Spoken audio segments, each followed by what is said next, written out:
All right, y'all. New series starting as of now. I have the Road to Pro series, which is mostly working out and just sharing a little bit about my routine in terms of food, workout, and all that stuff. Um, this is going to be more of a conversational video. I'm going to be working out while I talk, but it's mostly the things that I have to do that are not really like my main focus, but they're also very important. Like my abs, I don't work out abs with a plan as I do with the other muscles. My calves, I just have to eat them more frequently because they're like a stubborn muscle. Forearms, and obviously cardio 6 times a week. So today is the day that I have to do cardio. But the topic for today will be probably the implications of bodybuilding in a person's life, but more like what can the average person expect from the sport? What changes in their life? Because I'm just a normal dude. There's nothing special about me. I don't have crazy genetics. I don't have a lot of money that allow me to go to the sport. I'm not this crazy guy with the crazy strength, and like there's nothing really special about me that made me think, oh, I have to do bodybuilding. So let's talk about the implications of it in a little bit.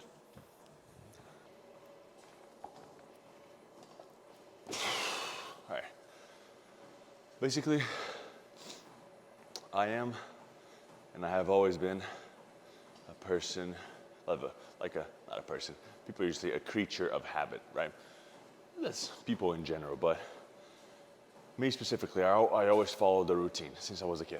So for me to transition one routine to the other, at the end of the day, it was still like a program, quote unquote. So like before, I didn't have to eat 6 times a day. I didn't have to work out X amount of days. It was more oriented towards other goals. I started playing soccer when I was a kid, and that was more recreational. But I started playing tennis at a high level, so I had to always watch myself in specific ways, but I guess my mentality back then wasn't as serious as I am now. So I would go out, I would drink, I would be on like 3 hours of sleep. But I always had a routine. I had practice, I had physical therapy, I had English classes, I had school, so everything always followed the routine. I just transitioned that into bodybuilding. So now I have a very set routine, but it involves the simplest things that people will not usually understand whenever I talk about them. So meals. Roughly, I eat every 2.5, 3 hours. I eat only specific things, and it's like, oh, you can't put a little bit of oil? I can, but I won't, because it's not part of my plan. Oh, but if it's 1 gram more than what you have to eat, we won't eat it? I can. It won't make a difference, but it's all in here, you know what I'm saying? Like I have a plan, so why would I change it? It's a plan that makes sense to me, and something that there's no reason for me to challenge right now. It's working for me, and I'm adapting, so I'm gonna follow the plan, you know? So my routine now, it involves the workouts, it involves the not only the weightlifting, but cardio. It involves my sleep, it involves my meals, it involves hydration, supplements, and all of those things, they take a lot of your time because there's a lot of cooking. There's a lot of literally just eating. You get tired of eating at one point. So the simple things in life that back then weren't in my mind in terms of like, how do I make this a routine? Now they are a routine. They're not like, oh, let me enjoy my meal. It's not really about that. I have to eat to fill up my body and just speed up the recovery process, make me be a better athlete overall.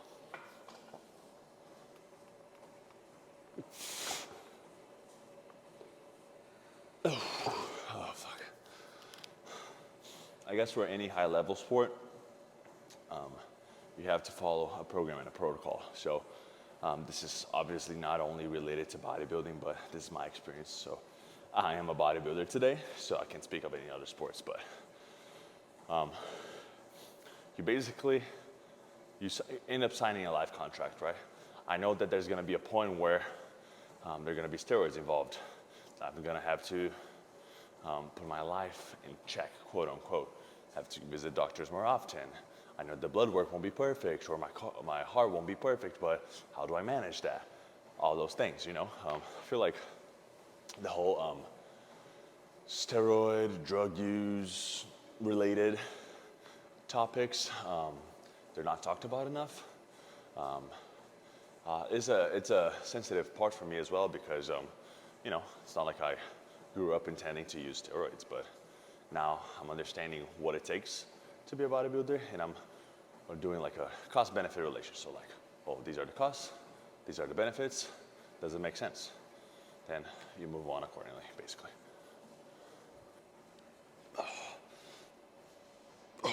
So, another thing to think about.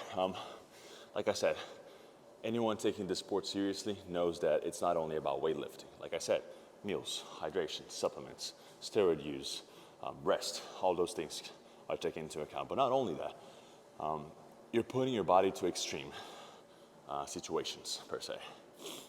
So any high-level sport will require you to take risks and to be different, because if you're doing the same thing as the average person, why would you look any different than the average person, So with bodybuilding, that's more about how you look, not exactly how you perform. No one's gonna ask you on stage, oh, how much do you bench, or how much can you curl, whatever. They don't care. But it's about symmetry, it's about conditioning, so body fat compared to muscle. It's about muscle density, all those things.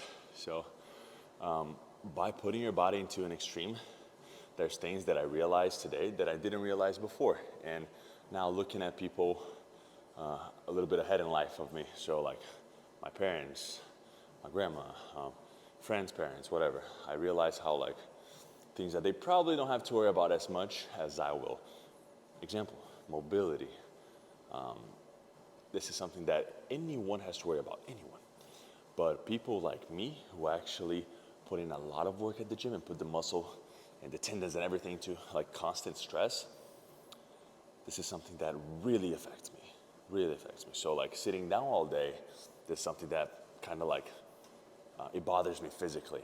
I was just watching a comedy show with Milena and her friend. I was sitting there was not a lot of space, and like my legs already started hurting, and I know I'm not on point with my mobility, but the more you do with bodybuilding and the higher level you go, the more things you have to do. The better you have to eat, the better you have to work out, like techniques and stuff. The more you have to take care of your body in terms of mobility, and it just keeps adding things for you to do. So it's not only about weightlifting, something that maybe the average person doesn't think about.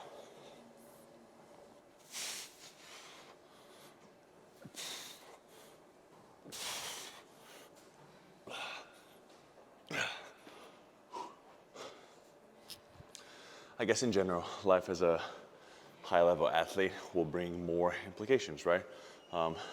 Those are mostly health-related, but not only physical health, but mental health as well. I believe that a lot of people today, they're already anxious by nature, especially the people coming up like at their early childhood, like 8, 9, 10. I see like examples in my family, my girlfriend's family, like people on TikTok, all that stuff, like how that instant gratification, how these things, they come into play. And with bodybuilding, it's like, hey, your life's at risk. And you have the constant awareness that you're putting something in your body that's not meant to be in your body, It's not like, it's different from, for example, you're a professional soccer player. You're running for hours and you're not hydrated, and it's a contact sport. There's those risks where they're more like factual, versus bodybuilding where it's a habit. So I have a protocol, for example, for drug use, so steroids. And it's like, all right, so how is that impacting my body? You have to wait until you see the doctor, and then, okay, but what are the long-term effects? So those are all things that will come into play psychologically speaking. And don't even have to mention the body image side of things. I have my own philosophy. I'm always wearing baggy stuff, not because of anything. First of all, it was always my style. I've always been like that. Second of all, I don't want my looks to change how I feel about what I'm doing. This is not my job. today, this is my coach's job. Okay, you're looking like this, we're gonna up the cardio. We're gonna decrease the cardio. You're gonna get a cheat meal. We're gonna do X, Y, Z, you know? So I leave that to him because I know that if I'm the one thinking about how I look and how I can be better, I'll go a little bit crazy, you know? I know that I'm here to follow the protocol for food, for supplements, for workouts, and I'll see the results. And it's better to have a third party making you grounded and having you in line. Like, hey, you're following the program, just trust the process, that stuff, you know? So I guess these are the main things that I want to talk about. Of course, everything that I talk about in this series will be sort of like coming from the same place as this. I'll talk specifically about like, is bodybuilding a healthy sport, or is any high level sport healthy? Why do I have to eat so much protein? Or like, what's the impact of how much I eat on my body? How does sleep work? How does the whole sponsorship thing work? Is it worth it to quit your job to do bodybuilding? How is the return on your investment in bodybuilding? A lot of things that we can talk about, but I wanted to make a quick video. It's already late. I just didn't want to leave Friday without any videos. There's more conversation, like I said, and I'll make this a weekly thing because I have a couple rest days a week. So yeah, thank you guys for watching. This will be a shorter video, like you guys know, and I'll just keep making this series along with the Road to Pro. Now it's time to do some cardio, maybe a little bit more abs, but we got calves and forearms as well, but I'll save that for later. Peace.